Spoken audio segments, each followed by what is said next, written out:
one will be a drawn ochre crayon thing on a piece of stone. The other one is going to be cross-hatching on a stone.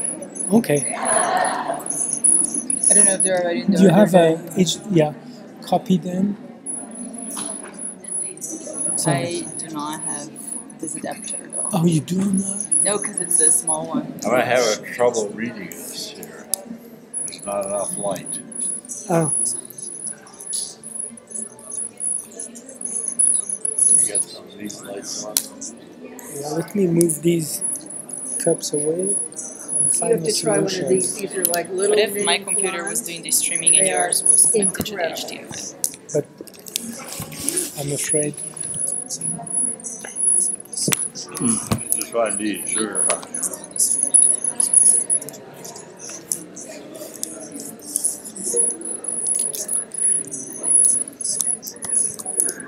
Let's find someone else. What am I looking at? Okay. Let me ask my colleague over there. Alright.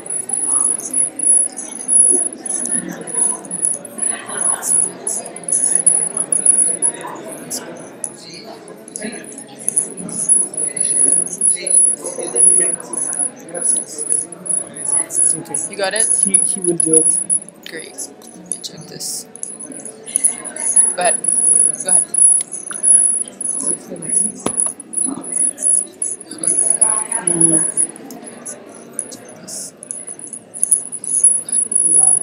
Acegeno statica.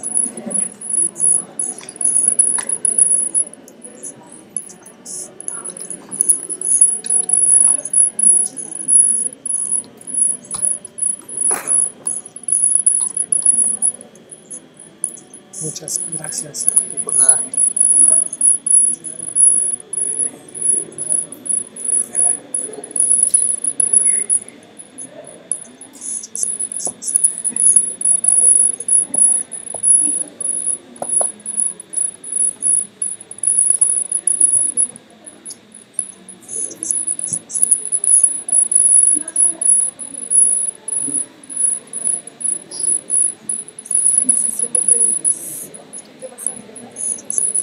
No me voy a quedar. Después de la sesión no me voy. Sí. Es que debo regresar a Salamanca. No sé qué. Mixing kits.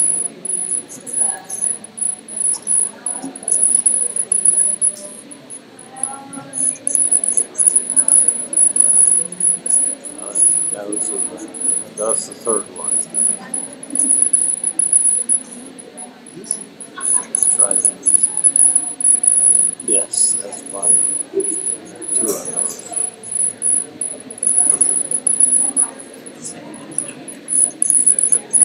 Solo así.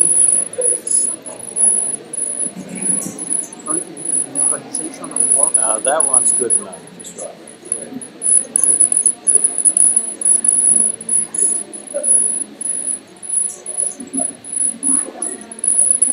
That's good enough. That's right. Then the shells are next. You have enough light? No? You have enough light? That's good enough. Okay.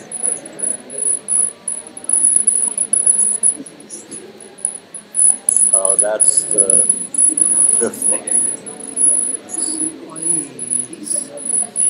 I'll start with that one.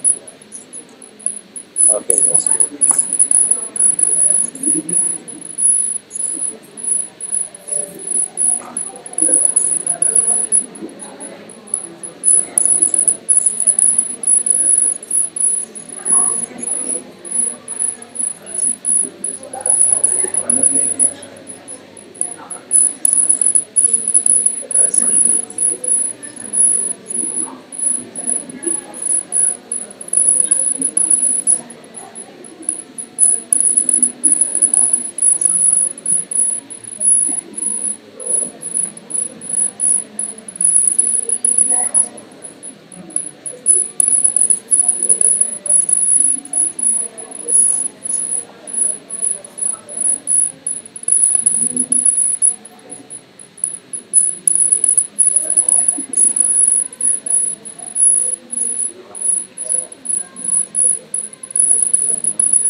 Okay.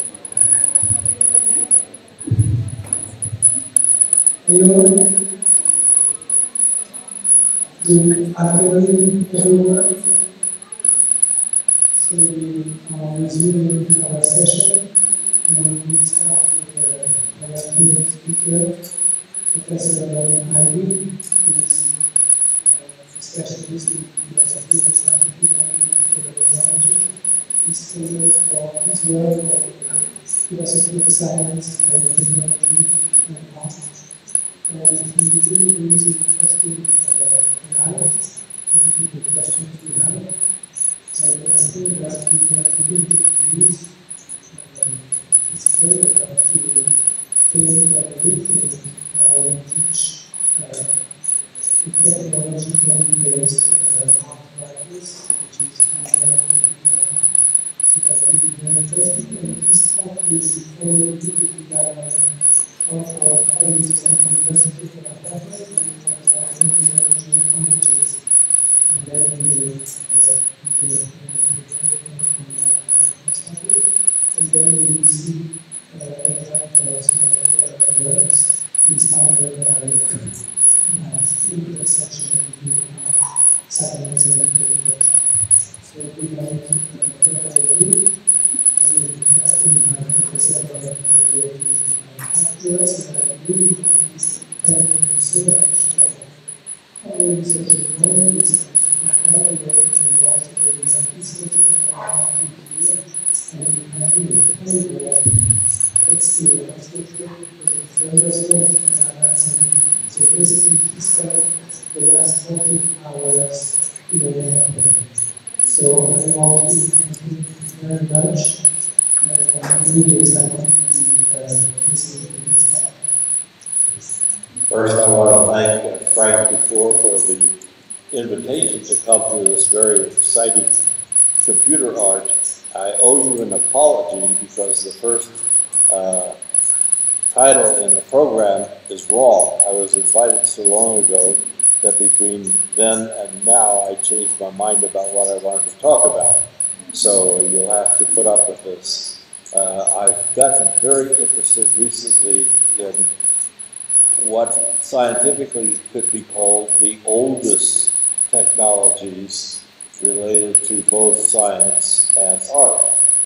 And 2 weeks ago I was at a conference in which I was talking about the oldest calculative technologies, which are hand-carryable lunar calendars, which go back to the Ice Age, 35,000 years BP. Today I'm going to start with the oldest art objects found so far, which are in Blombos Cave in South Africa, dated 100,000 years ago. And I call the title for this talk is Blombos Cave Techno Art. Okay, I'm going to read my paper today, which I don't usually do, and I'm going to break into extemporaneous stuff instead. But I begin, as I frequently do, autobiographically in relation to research programs. It'll be well known that my primary research focus from the early 70s on were roughly in the philosophy of technology and the developing notion of technoscience. Techniques and Practice, a philosophy of technology in 79, is widely acclaimed as the first English language book on philosophy of technology. Far less known as my secondary practice, painting. Just last year, my wife Linda, who's in the audience, discovered a painting of a pheasant painted in 1949 when I was 15 years old as a gift to my grandmother. Later, in the two graduate schools I attended from 1956 to 1964, I successfully sold some 30 paintings, which led to the purchase of my vacation home in the mountains of Vermont, still used today. Since gaining my PhD in 1964, probably before a lot of you were born, shortly after 1970, I stopped painting and took up writing philosophy books. 1971 to present, but revived painting in 2008 and still do this. I've exhibited in both New York and Vermont ever since. Now a third invention, my intellectual persistent cognate relations, have at least since graduate school been with anthropology and archaeology. My long-term reading of many I shall call technoscience sources, Science, Nature Magazine, Scientific American, The Economist, and assorted other sources, several of which I have also published. I try to keep up with contemporary trends. And since retirement in 2012, I've begun to present a work that I now call techno-art, which will be today's topic as well. Indeed, my first full-length article was, quote, techno-art, appearing in a Routledge book titled Spaces for the Future, a Companion to Velocity of Technology, 2018. Now the current context. For some time, situated by much interest in anthropology and archaeology, I've been curious about Stone Age and techno-art, science, and art.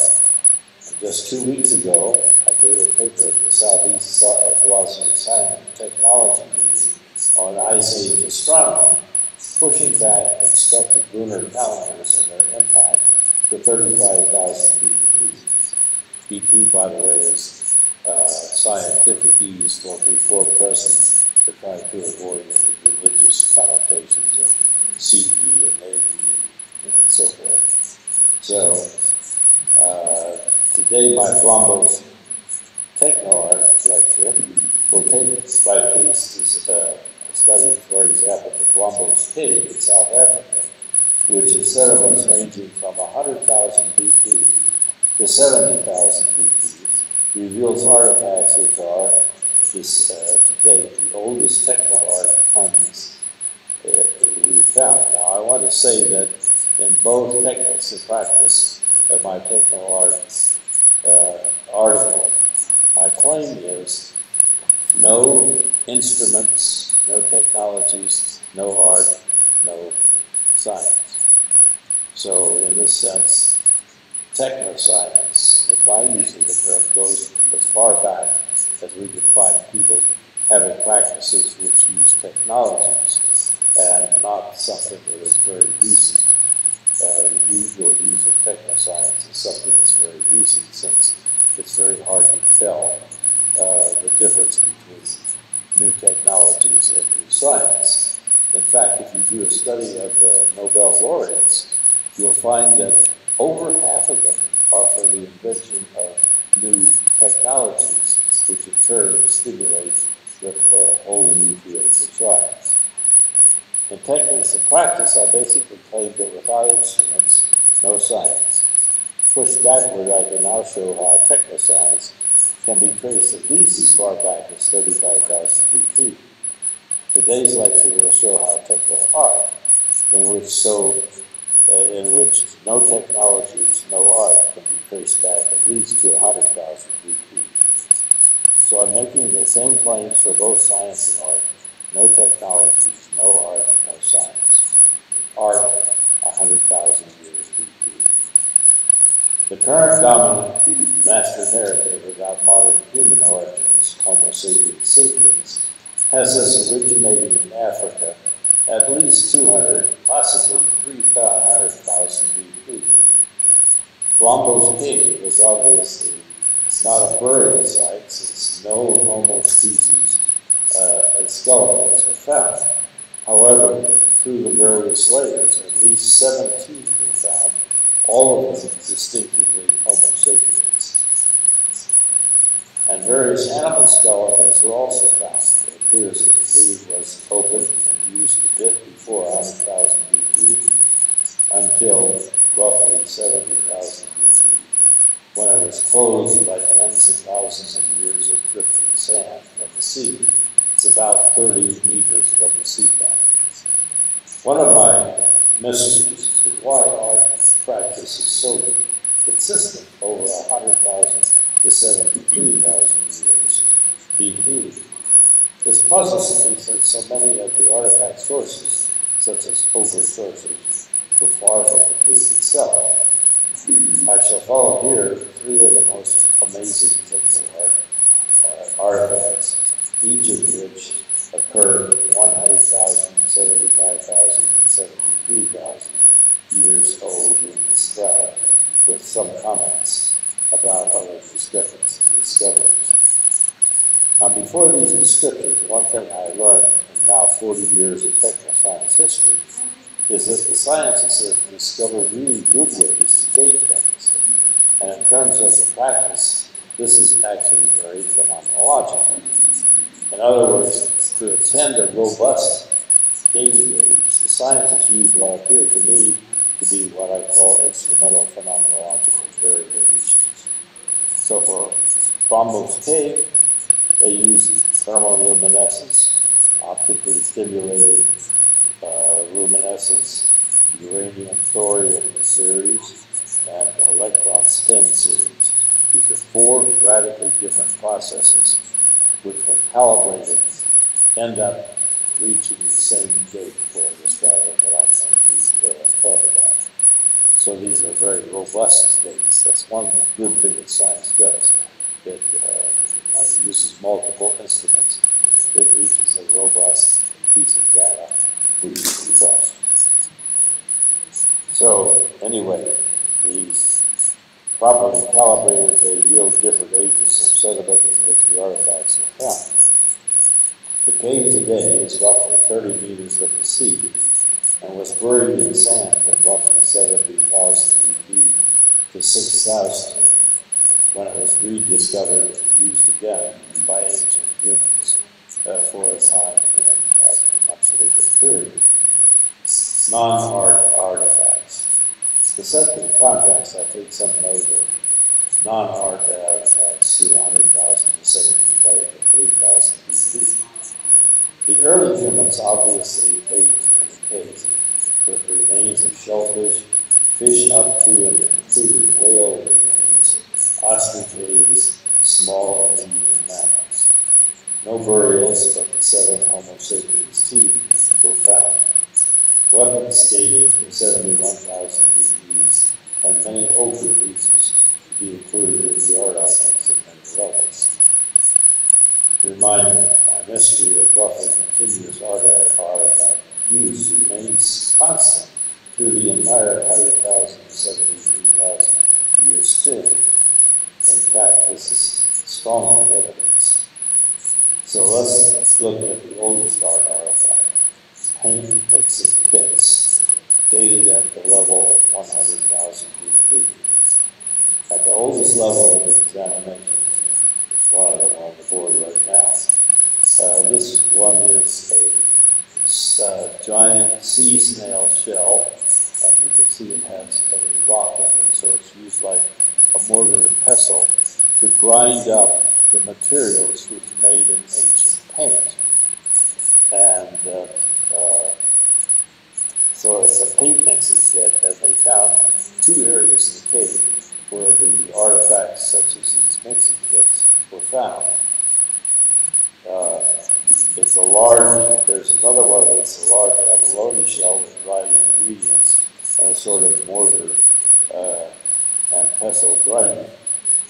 Lying nearby were remains of charcoal, yellow and red ochre materials. Now, from this, I got interested in the ancient palette.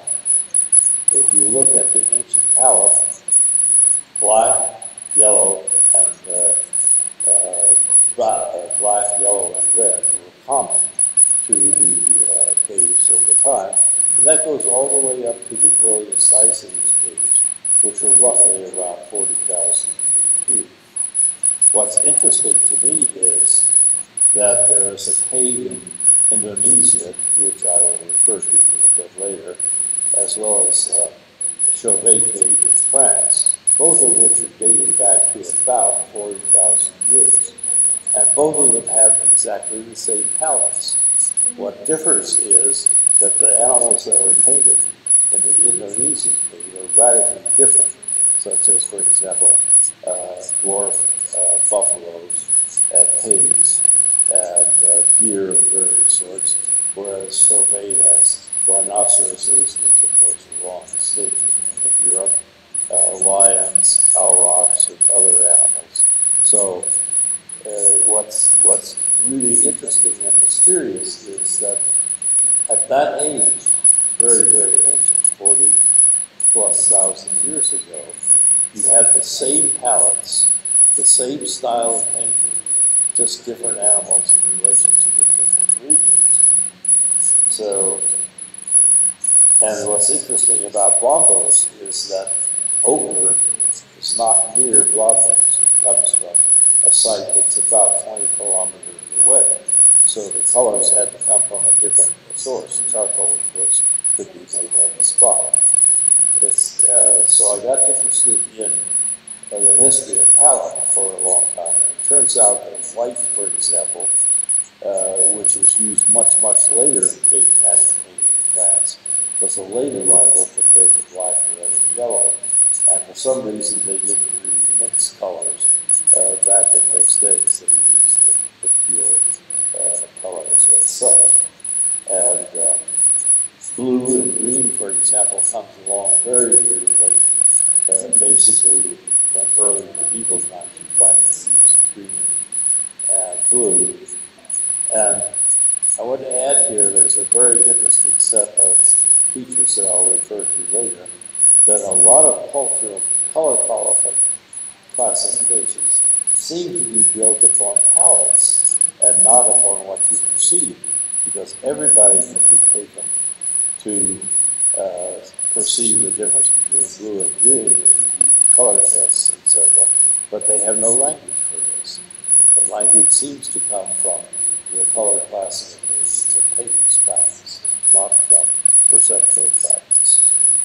Okay, so now the analysis of the paint that goes back 100,000 years, the stuff that was left over and dried, of course, very dried from 100,000 years of lying there, included marrow and the remains of another liquid which could produce a sort of oil-like paint.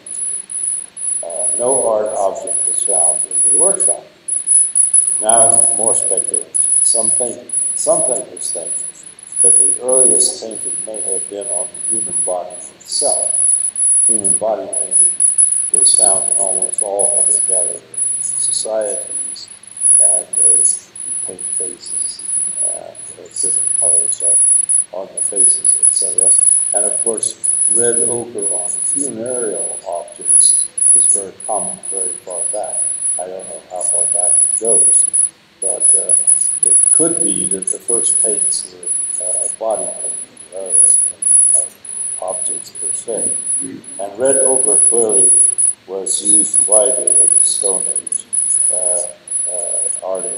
type of paint to paint corpses, bodies, etc.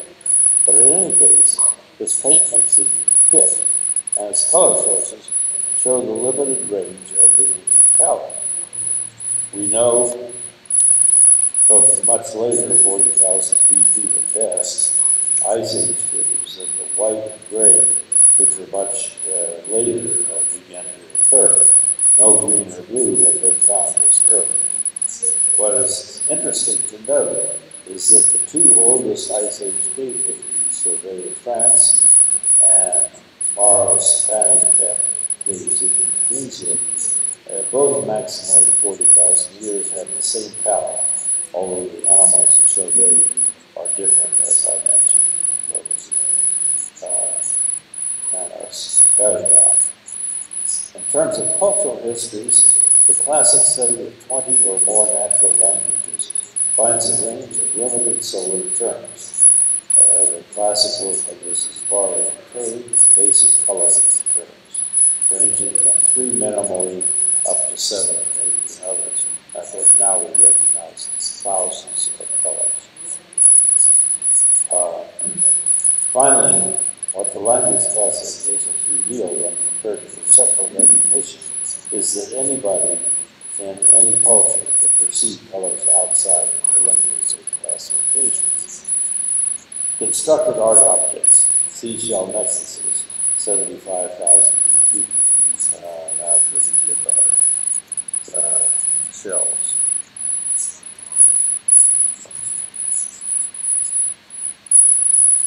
There we go.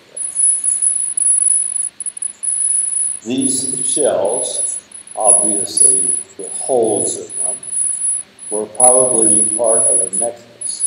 Obviously, the tying mechanism for the necklace didn't last 75,000 years, so it disappeared.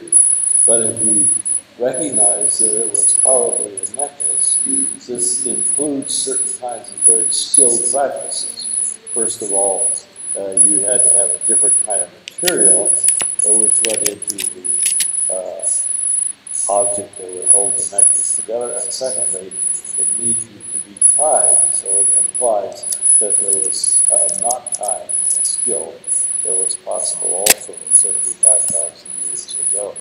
And the associated teeth, again, are still found in this area, so 75,000 years ago, Homo sapiens was making these kinds of necklaces, plus the fact that they are also decorated sometimes on the inside, sometimes on the outside with red ochre. So these are clearly art objects that were used as wearable objects 75 years, 1,000 years ago. These were Nacerius cells, which had perforations for slitting and most likely had ochre, and did have ochre color applied. It's likely that they were strung along perforation lines, you can tell by the wear pattern on the shells, and that although the string had long since disappeared, it's surmised that nothing would have also been used to make these art objects compound and complex. And then close to 35,000 years prior to comparable European artifacts, in fact, Blombos Cave blew the paradigm because it was thought for a long time that the first art objects were produced in European caves, about 45 to 35,000 BC. These are at least 30,000 to 40,000 years prior to that. So our ancient Homo sapiens were busy making art objects well before any move to Europe. As we know, it moved out of Africa. The non-human species occurred very early, in fact, several million years ago. But the human species moving out, the Homo sapiens species moving out of Africa, starts roughly around 70,000 years according to the best finds so far. And those went to, like Australia has 70,000-year-old remains. And some of the Southeast Asian countries in Indonesia have remains as well back to that time. So the migration of Homo sapiens, and then it's only like 45,000 years ago that they reached Europe. And of course, they had older species such as Denisovians and Neanderthals in Europe by the time we got there. Neanderthals, by the way, are thought to have originated about 400,000 years ago, so really only about 100,000 years before Homo sapiens. And they went extinct roughly around 30,000 years ago. I add one footnote here, which is very interesting. I've got to review my list of finds. If you look evolutionarily at the human body changes also with respect to the use of artifacts, particularly the artifacts that you eat. Our physiognomy has small teeth, very small muscles for chewing. There used to be a sagittal crux among a lot of pre-human humanoids, which the jaw muscles reach because they ate a very tough diet. So our physiology changes. What a lot of people do not recognize, because of new discovery, is that blue eyes and straight black hair, which belongs to almost all Asians and a lot of Middle Eastern people as well, is only about 30,000 years old. So blue eyes, by the way, are not strictly speaking genetic. Most people think they are, but blue eyes are caused by a lack of the brown gene.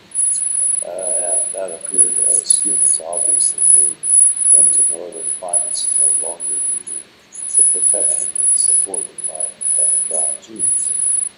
So now let's go to the first art objects per se. These are at the level of 73,000 BP. Shortly in archaeological time, 2,000 years after the necklaces were found. So this is my last Bombos cave discovery, and let's see if we can get the pieces of crayon drawing of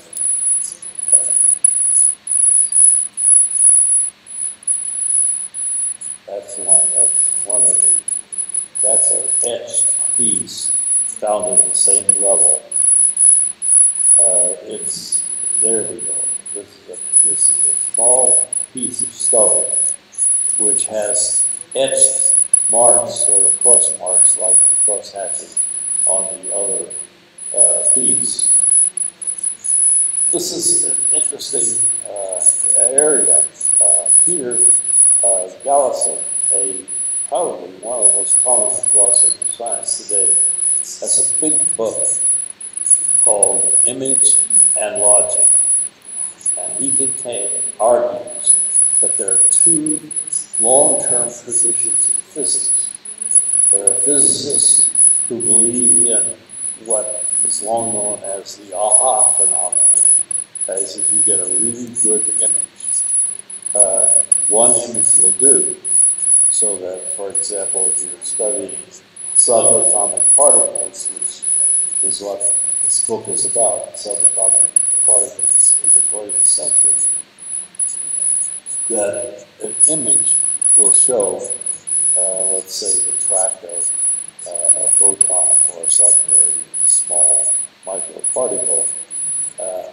And then the logic people do not believe in aha phenomena. You have to have more than one object, and usually are counters, so that if you have a Geiger counter and you find the same pattern over and over again with a Geiger counter, then it counts as evidence. I have argued with Peter Gallison that cave art shows the same bifurcation. I have only seen one ancient cave, 15,000 years neo-France, and that is marked with a number of hatch marks and sort of abstract drawings going back into the cave before you see the paintings. Of course, the paintings are extremely different. They are very vivid, and in this particular case, what happened is we went back with a very few people, right a few days after the stoppage of strikes in France. There were 6 of us that had died, and he turned out his flashlight and lit a candle. And the animal images breathed. The flickering candle causes the animal images to look like they're breathing. So here you have some really interesting ancient theater which is going on.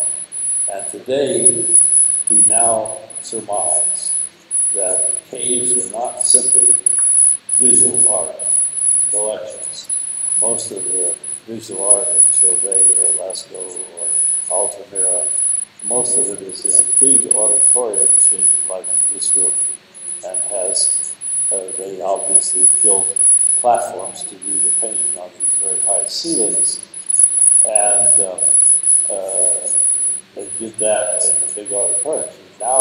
Now they find that in the mud below there are many, many footprints, usually in a circular pattern, both adult and child footprints, and they surmise that this was a dancing ritual of some sort. We also know that the oldest flutes, for example, found to date, are from 45 to 35,000 BP. Again, these are flutes found in Europe. Why in Europe? Because that's where all the archaeologists and anthropologists are working. and not because they didn't exist elsewhere. So it looks like the caves were places where communities gathered en masse and performed various kinds of communitarian, what today we would call art rituals, and dancing, making music, and lighting, of course, by torchlight. So something was going on back in that time.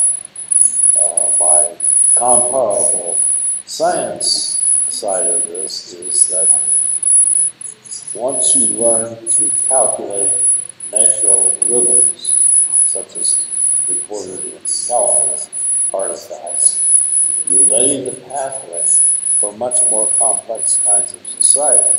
And what happened after the Ice Age, of course, was the agricultural revolution. The Ice Age stops at about 12,000 BC, and most domestication of plants and animals occurs around 9,000 BC. And writing, now note, writing does not occur until at least 7,000 BC. So all of this prelude to the historical era, which begins with writing, is well before, by 45,000 years to 7,000 years. Now, what this does, of course, is it changes the master narrative in very deep and centered ways. Namely, the patterns of regularity in the heavens set the stage for things like regularities that you have to know to domesticate plants and animals, and thus the basis for the foundation of the agricultural revolution, which was the biggest revolution prior to the industrial revolution that humans ever took place. So what I've been trying to illustrate here, and I'll go back to this just for a minute, this is a small stone which has red markings on it. And the first thing that scientifically you need to know is, were these added or were these accidental or something? So you use, again, high-tech machinery like Raman spectroscopy to see that these were added, and they surmise, they can tell from the width of the drawings how the point of the crayon was. And so crayon drawings made of ochre were used to make these marks. The other slide that we showed were carved pieces of stone with the same kind of pattern found at roughly the same 73,000 level. So what we're watching here is a much older set of human practices than we have hitherto regarded, which set the basis for the kind of societies that we have today. And I hope, if I have enough time left in life, to do something on science has always been technoscience. And you can say by the same token, art has always been techno-art. Without, now let's take paintbrushes. Paintbrushes are very much part of visual art, but paintbrushes are very late. They're probably no older than about mid-Ice Age, because many of the Ice Age paintings were done by hand. And you're all familiar that all around the world there are these handprints that occur in caves, and most of them are silhouetted handprints. They are usually made by blowing paint so that you get a negative handprint. And the blown paint is either blown by the mouth or tubes. And there are tubes that go back tens of thousands of years that had paint inside them, so you know that they were used for blowing these handprints. The surmise is that the handprints were actually sort of signatures of the humans making the art object recorded. So, post-phenomenologically, if I can use that term, what I'm trying to find out is why does archaeoscience begin so much earlier than we thought it was? I think part of the reason is that we think our forerunners were more stupid than they were. They probably are just about as smart as we are. And whereas they didn't have the complexity of computer programs or questions about the complexity of instant information around the world. I'll jump just for in closing just for a few observations about the current world. One of the great speculations I have made, which are not really speculation, is that all technologies have shelf lives. That is, technologies have lives that terminate. And the longest technology that most archaeologists and anthropologists, and I agree, hold is the Acheulean hand axe. Chipped tools made out of stone are among the oldest technologies that we have. Acheulean hand axes were probably used and invented by Homo erectus 1.8 million years ago. I have one, which I don't usually take with me because it's too heavy to go in my airborne case. But they're the same size and same shape for 1.4 million years ago.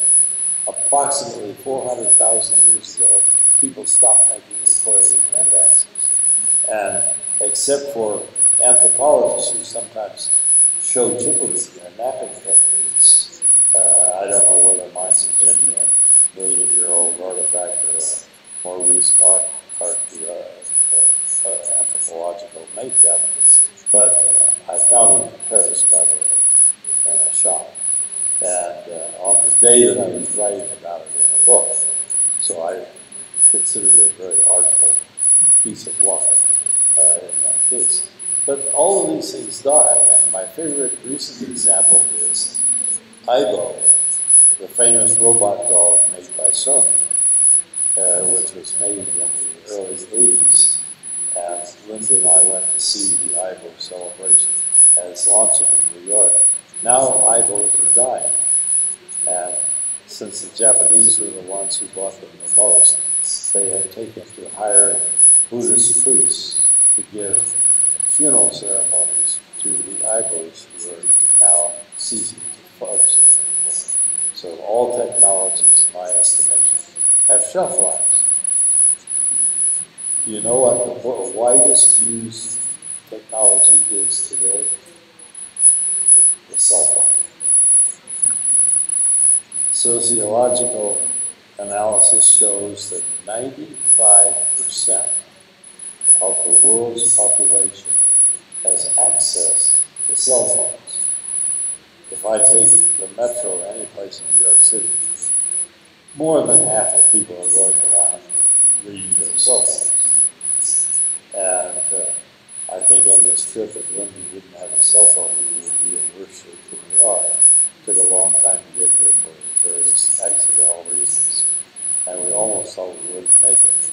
But the cell phone is now the largest ubiquitous technology ever made by humans. And as you know, the shelf life of any given cell phone is not very long.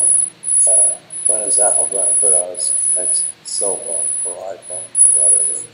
And so these evolving technologies are faster in use and wider in distribution than ever before. And that cannot help but change the way in which we live, in which we understand our world, in which we understand ourselves. So with that, I will cease.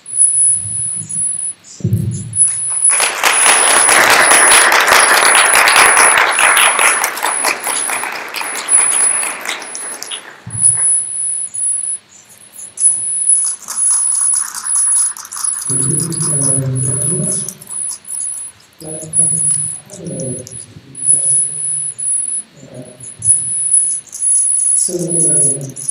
If I'm following you, you're saying that it looks like everything starts with technology. Science, art, they have their origin in technology. And I was wondering what kind of definition of technology can we use? Is it an extended means of interaction with the world, or what is the motivation for technology? So it's two questions. What's the definition of technology, and what's the motivation for technology? My answer is that the last 2 years, an anthropologist and I have been preparing a special issue of Philosophy and Technology, which is probably the #1 journal in philosophy and technology. And this guy happens to be an anthropologist in Oxford, and he has invented a method which he calls material engagement theory. The theory is we make technologies, but in turn technologies make us.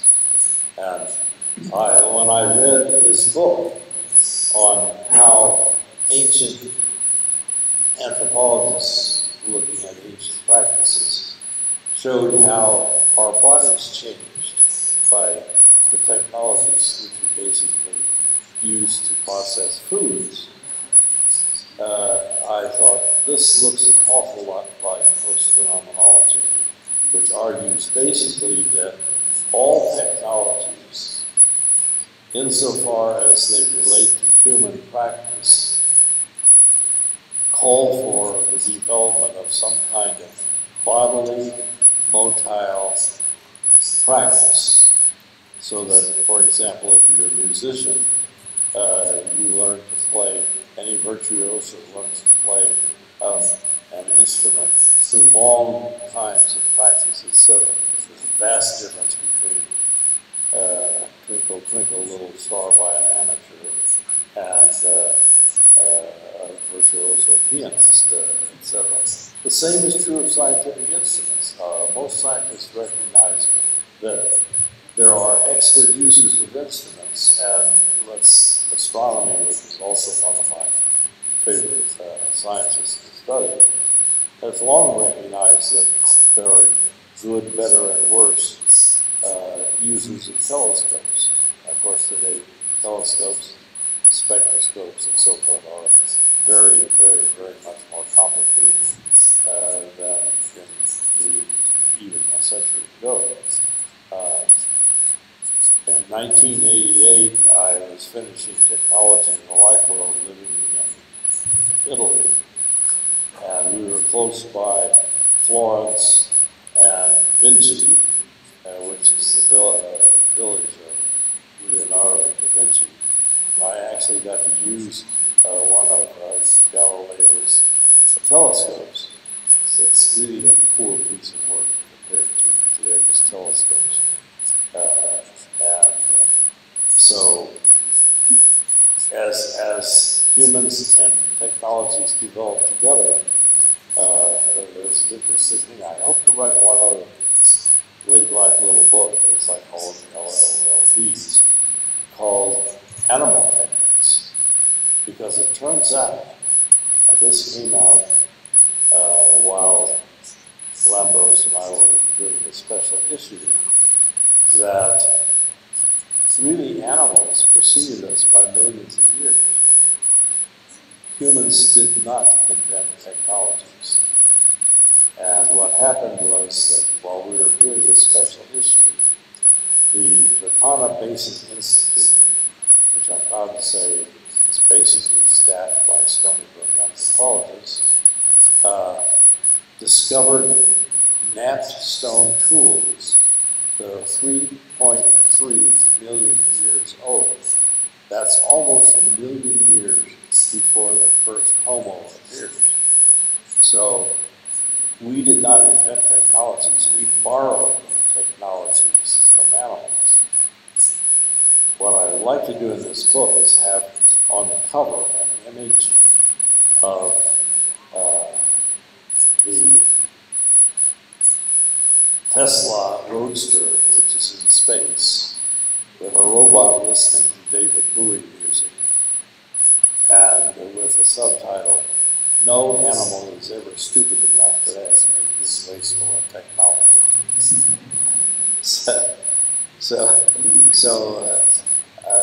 What humans did was, once they adapted technologies, they went crazy. And of course, they used technologies for everything. For sexual practice, for seeing. I had a cataract operation in 2017, and I just learned from one of my current science sources that I opted to pay extra for a double focal lens. Until 2017, if you had a cataract operation, which by the way is the single most popular operation in North America, in the United States alone there are 3.6 million cataract operations per year. And before 2017, you had to choose between whether you want to see far or see close. With the bifocal lens, which was invented at just that time, you can now see both far and near. And I no longer have to use beauty glasses or anything of that sort, thanks to cataract operations, which are totally artificial lenses put in a living eye. So that's a good technology, much better than Tesla's Roadster in space.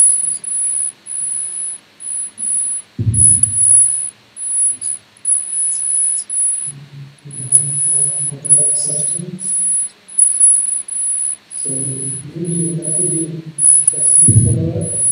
As William said, from the University of Washington, we talked about images and phenomenologies, and especially talking about how digital photographies can help reveal the possibility of visibility by dealing with what's visible and what's invisible. So again, that's an interesting set of questions related to technologies and and science.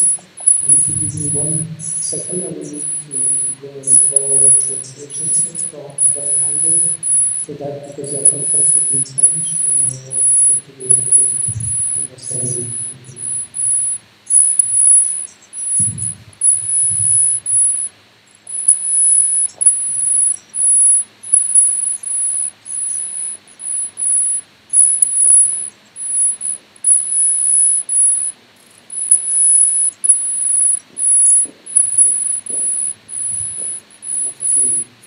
¿No, verdad?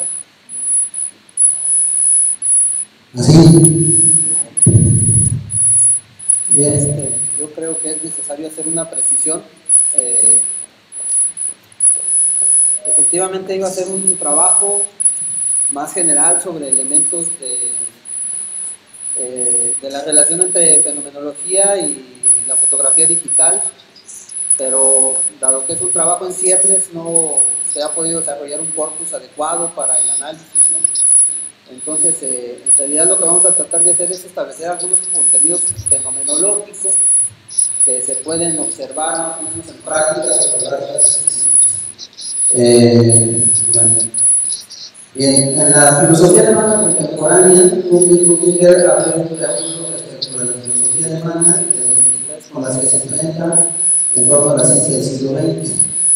Hoy se considera que la filosofía tuvo que enfrentarse a una crisis de legitimidad que iba en aumento conforme avanzaba el siglo XX. Según nuestro autor, el rigor científico de la filosofía y la claridad de su método merece ser de preferencia en todo grupo de juicio. Debido a ello, la filosofía parece ser una crítica del pensamiento prescriptípico y amenaza con declinar lentamente hacia una reserva cultural destinada a una élite pedagoga tradicional. En este contexto aparece el método de análisis filosófico de Edmund Husserl, caracterizado como fenomenología, La fenomenología planteada por Husserl esboza la necesidad de volver a las cosas en sí y pretende explicar el contenido de las intuiciones mientras que profundiza en la representación y el significado de nuestras palabras. Según Husserl, el ejercicio fenomenológico y el seguimiento de su metodología nos permite acceder a lo que de manera general se conoce como esencia de las vivencias. Según el diccionario de filosofía de José Pilater Mora, el método fenomenológico consiste pues en considerar todos los contenidos de la conciencia en vez de examinar si tales contenidos son reales, irreales, ideales, imaginarios. Se procede a examinarlos en cuanto son puramente dados. Esto supone que en el ámbito de la conciencia no hay reconocimiento de los datos dados por la realidad empírica, sino que dicho reconocimiento se adquiere un carácter inclusivo. Es decir, que de acuerdo con Husserl, en nuestro pensamiento se manifiesta una combinación expresa en la relación de los datos sensibles percibidos con una determinada categoría racional que nos permite básicamente distinguir la verdad de la apariencia del saber empírico. Para Rudiger, quizás hay disciplinas como la sociología, la psicología, discípulos más fieles de Husserl que en filosofía, como lo utilizan los casos de Mortimer y otras personalidades vinculadas a la corriente personalista de la filosofía polaca, francesa. Sin embargo, esa búsqueda que correspondió a la tarea de establecer el ejercicio filosófico y pensar enfrentado a la intervención científica. En este sentido, Rudiger considera que para lograr lo anterior, el padre de la fenomenología debe desarrollar dos aspectos importantes. Primero, establecer los límites de las ciencias empíricas y posteriormente liberar la filosofía de la frivolidad, devolviéndole racionalidad. Rudiger piensa que el primer paso que se da en este itinerario intelectual husserliano se encuentra en las investigaciones lógicas y destaca en este texto el papel que el lenguaje ocupa en el desarrollo filosófico actual. Recordemos que uno de los grandes problemas de la filosofía es la comprensión hermenéutica y en muchos casos la base metodológico-analítica de esta comienza con la reducción de precomprensiones que reconocemos como reducciones filosófica y ética y fenomenológica. En este sentido, Antonio Simón Quijano destaca que para Husserl la noción de la fenomenología es formular la relación entre el ser y la conciencia y advertir una suerte de jerarquización del problema de relación entre la conciencia cognoscente y el objeto conocido. Según Husserl, la psicología científica de la conciencia empírica específica no puede explicar lo que es pensar, debido a que su actividad depende de principios formales y de reglas lógicas que determinan todo pensamiento. Lo anterior nos lleva a la demostración de la existencia de un reino de objetos incapaz de ser comprendido por la investigación científica empírica y la necesaria clarificación de la filosofía frente a los modelos de la ciencia. En resumen, podemos decir que las ciencias empíricas se centran en la descripción de procesos, mientras que la filosofía se centra en la interpretación de los objetos adquiridos por medio de los datos sensibles. Y no hace notar las diferencias entre las ciencias actualísticas, objetivadoras y la filosofía, diciendo que en términos husserlianos las ciencias empíricas no se han desarrollado de una manera integral, como podrían hacerlo y como deberían hacerlo para conseguir una fundamentación o racionalización de las ciencias científicas proporcionadas a ellas, sino solo de un modo